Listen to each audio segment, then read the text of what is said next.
Shalom saudara yang dikasihi Tuhan. Saya berdoa saudara dalam keadaan baik, sehat, diberkati, serta melimpah dengan ucapan syukur. Firman Tuhan hari ini, 3 bahaya dosa tersembunyi. Sebelumnya, mari kita berdoa. Tuhan Yesus yang baik, terima kasih buat anugerah-Mu. Kami ada sampai hari ini, semua karena kemurahan Tuhan. Urapi kami Tuhan, supaya kami mengerti firman-Mu, terlebih kami menjadi pelaku firman-Mu. Dalam nama Tuhan Yesus, kami berdoa dan mengucap syukur. Amin. 3 bahaya dosa tersembunyi. Dikatakan dalam 1 Yohanes 1 ayat yang ke-9. Jika kita mengaku dosa kita, maka Ia Tuhan adalah setia dan adil, sehingga Ia akan mengampuni segala dosa kita dan menyucikan kita dari segala kejahatan. Saudara yang dikasihi Tuhan, jelas dikatakan jika kita mengaku dosa kita, terbuka, tidak menyembunyikan dosa kita. Ya, sekalipun Tuhan tahu, tidak ada yang tersembunyi bagi Tuhan. Alkitab bilang, maka Ia adalah setia dan adil, sehingga Ia akan mengampuni segala dosa kita. Saudara, bukan sekedar diampuni saja, bahkan Alkitab bilang, Dia Tuhan menyucikan kita dari segala kejahatan. Sekalipun memang lepas dari kedagingan tidaklah mudah, saudara. Untuk itu kita butuh Tuhan supaya kita menang atas dosa.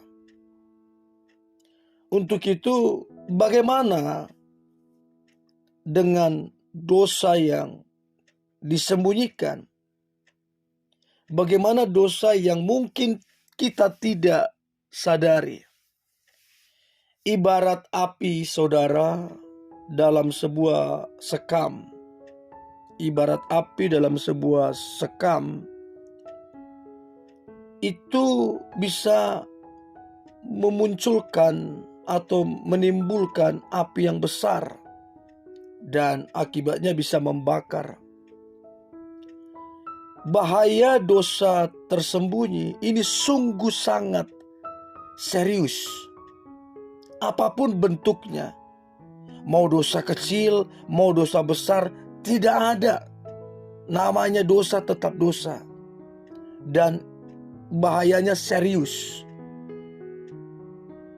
Untuk itu, Daud terbuka di hadapan Tuhan. Daud berkata, Mazmur 19 ayat 13, siapakah yang dapat mengetahui kesesatan? Bebaskanlah aku dari yang tidak kusadari. Untuk itu, saudara, kita harus meminta untuk Tuhan memeriksa dan membebaskan kita dari dosa yang tersembunyi ataupun yang kita tidak ketahui. Nah, berikut ini ada 3 bahaya dari dosa tersembunyi. Bahaya yang pertama adalah menjadikan munafik. Saudara, dosa munafik adalah dosa yang sangat dibenci Yesus. Itulah yang dilakukan oleh ahli-ahli Taurat, orang-orang Farisi. Mereka penuh dengan kemunafikan. Sampai Yesus berkata, terkutuklah mereka yang munafik. Bahkan diibaratkan sebuah kuburan yang di luarnya kelihatan cantik, tapi di dalamnya itu berantakan, penuh dengan tulang belulang. Jadi kemunafikan ini adalah hal yang jahat. Kalau kita tidak segera terbuka di hadapan Tuhan, maka kemunafikan ini akan menjadi sebuah kebenaran yang menghancurkan. Kita akan menganggap itu benar. Kita akan menganggap dosa itu biasa. Itulah bahaya kemunafikan. Dan bahaya kemunafikan adalah kita tidak butuh sebuah kebenaran karena memang munafik. Dan ini bahayanya, saudara. Yang kedua, bahaya dari dosa tersembunyi adalah kebebalan, bebal. Orang-orang yang bebal, orang-orang itu akan menolak kebenaran. Orang-orang yang menolak kebenaran, orang-orang itu akan menolak firman. Orang-orang yang menolak firman akan menolak Tuhan. Orang bebal tidak menerima kebenaran. Orang bebal tidak menerima teguran. Dan bahaya dari orang bebal adalah tumpul kerohaniannya. Dan ini yang membuat tidak ada pertumbuhan rohani. Ini kalau dibiarkan akan sangat menghancurkan. Jadi yang pertama adalah kemunafikan. Yang kedua adalah kebebalan. Dan yang terakhir, bahaya dosa tersembunyi adalah tidak adanya keselamatan. Keselamatan adalah mereka yang mengaku segala dosanya. Mengaku segala dosanya. Dan menerima Tuhan Yesus sebagai Tuhan dan Juru Selamat. Jadi orang yang menyembunyikan dosanya, seolah-olah Tuhan tidak tahu. Orang yang tidak terbuka di hadapan Tuhan, tidak bertobat, dari mana datangnya keselamatan?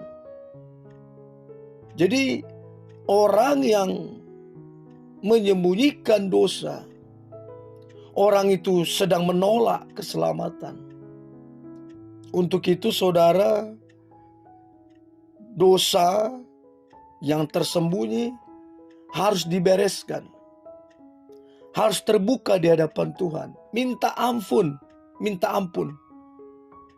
Dan mintalah supaya Tuhan memulihkan. Sehingga tidak ada lagi dosa tersembunyi. Sehingga kita betul-betul mengalami pertobatan. Dan nama kita tercatat di kitab kehidupan. Mari kita berdoa. Tuhan Yesus, terima kasih untuk hari ini. Kami diingatkan, ditegur, untuk kami minta ampun terbuka di hadirat Tuhan mengenai kemunafikan kami, kebebalan kami, bahkan resiko yang akan diterima ketika kami tidak bertobat, tidak mengaku dosa kami. Untuk itu, di hari yang baik ini, kami minta ampun Tuhan Yesus. Kami jujur di hadapan-Mu. Kami penuh dengan dosa. Dan kalau ada dosa yang kami sembunyikan di hadapan manusia, dan seolah-olah kami merasa bahwa Tuhan tidak tahu, maka hari ini ampuni kami Tuhan. Sebab kami tahu Tidak ada yang tersembunyi di hadapan-Mu. Engkau menyelidiki setiap hati manusia. Untuk itu, ampunilah kami, dan kami percaya kasih-Mu itu tercurah atas kami. Di dalam nama Tuhan Yesus, kami berdoa dan mengucap syukur. Amin.